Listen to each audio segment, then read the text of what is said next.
Just a quick reminder of what happened at Fukushima. This is one of the four plants blowing up. And if anybody thinks that's hydrogen that does that, just go ahead and keep saying that because it looks pretty ridiculous. Look at that explosion.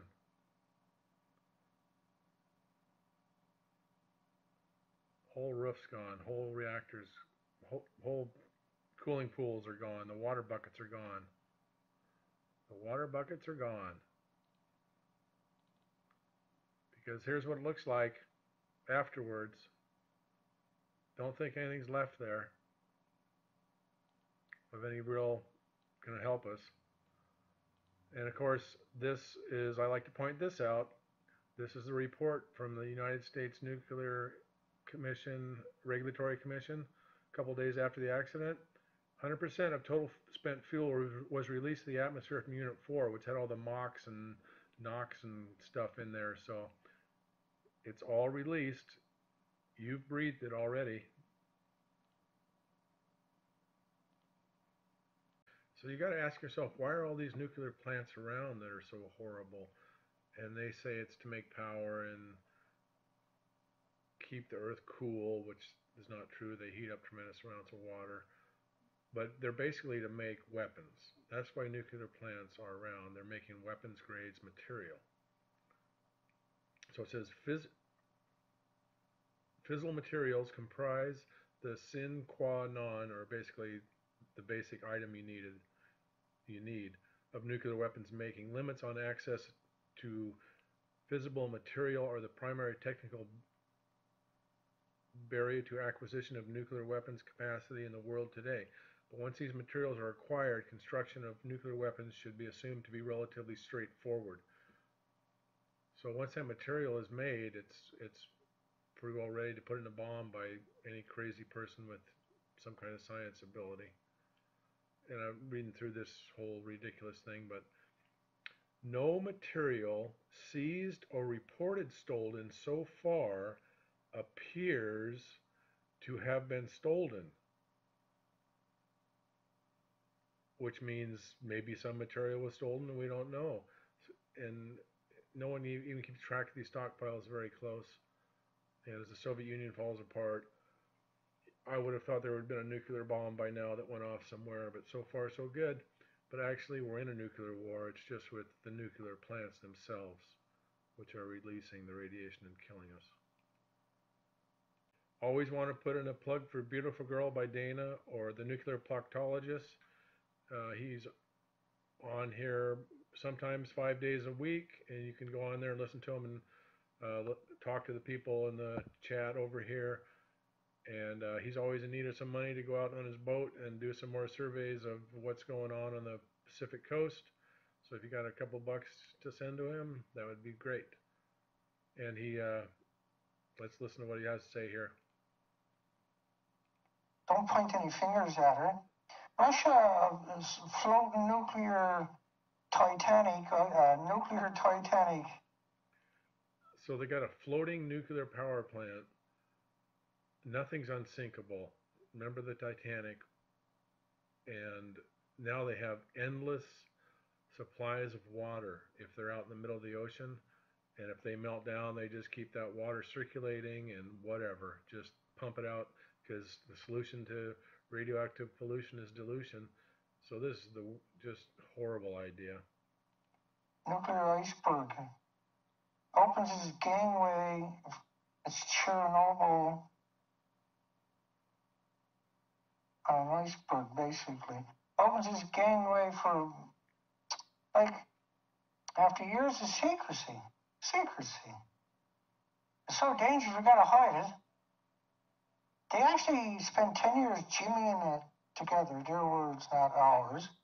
After years of secrecy surrounding the academic, Russia's controversial.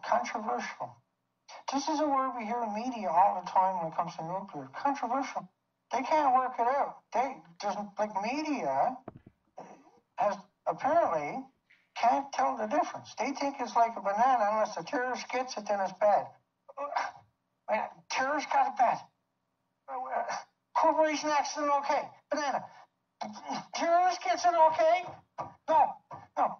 Accident okay? Terrorist gets it bad. Can I get to work at New York Times now? I know how to do it too. So he uses lots of graveyard humor, but everything's so ridiculous and sad in the world, especially concerning the nuclear stuff. You just gotta laugh at it. So lots of humor on this program. Going to look at Dutch sense, talking about some volcanoes that have been erupting. So let's count off these volcanoes. We have one here at Mount Krakatau, another one here at Mount Semeru, another one here at Mount Dukono. That's 3 across Indonesia. That's a drop off from where we were, which was 10 about 5 days ago, maybe 6 days ago. So 10 volcanoes were erupting in the same area just a few days back. Now we're down to 3. So the volcanoes don't eliminate earthquakes, they just sort of forestall them, because sometimes volcanoes, well, quite often Dutch sense says volcanoes will erupt, and then when they quit erupting, then you get an earthquake. So they're like a pressure release, but they don't stop the earthquakes. And that's why the earthquake happened in Japan. There was about a 9 off the coast here, which caused a tsunami to go in, and that was not an accident. They built this plant on the coast at water level so they would get flooded and blow up, and it's just a big bunch of terrorists, like the one that's going to float out in the ocean now and be a nuclear power plant on a barge. So these earthquakes are increasing in size and frequency, and one of the reasons is these objects out in space. Here's a stellar core next to the sun, and there's all kinds of stuff in our solar system. Many of the planets in our solar system have acquired many new satellites in the past few decades, which no one really talks about much. It's just sort of a funny event. And then this represents the Earth. This is the night side on the left. The right is the energy from the sun, and the left is energy from some other object that is not the sun. So you can see that it's getting compressed like an egg, which will increase the frequency and severity of earthquakes. And remember, that's what caused tsunami for Fukushima. So all this energy is compressing the earth and causing more earthquakes.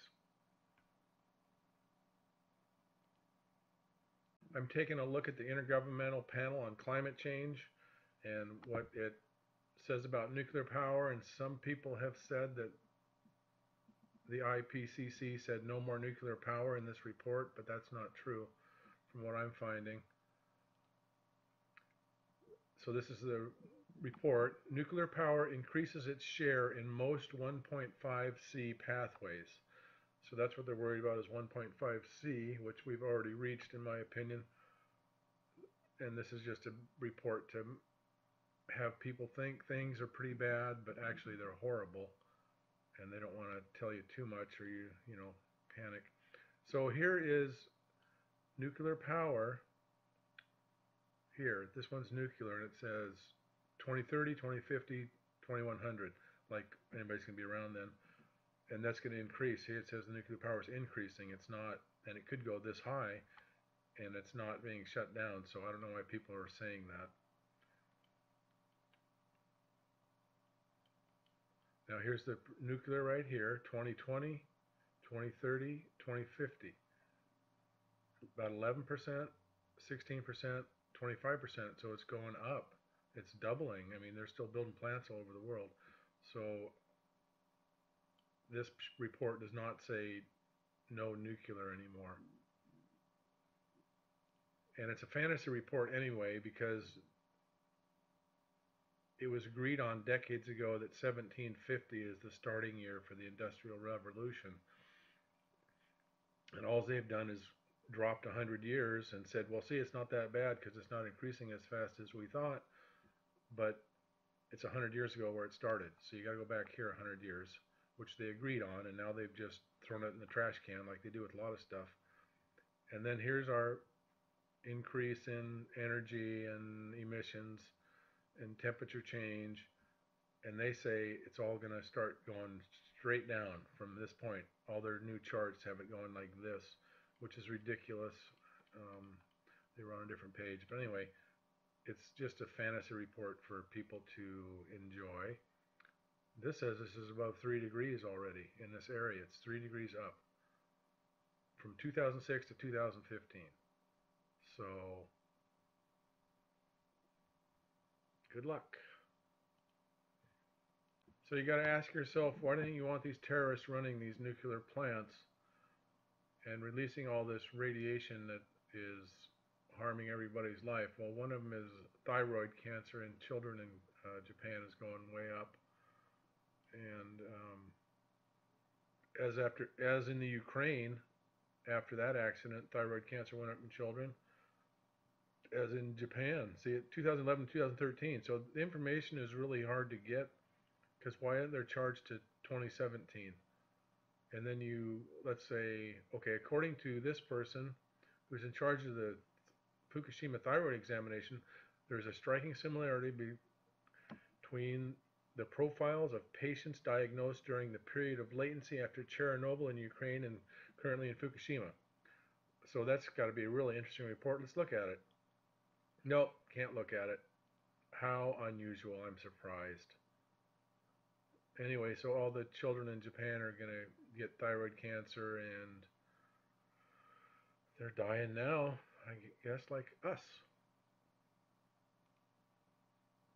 So besides all the children getting thyroid cancer, the fish populations are in free fall almost. Look at this, 34,000. I think we're at the point where the endangered species clause should be enacted and fishing should be halted, but no one wants to bring up anything to make people feel bad that the Earth's changing. So everyone just carries on as normal. But a couple of years, I think there won't be much fishing. And I don't really want to eat the fish now.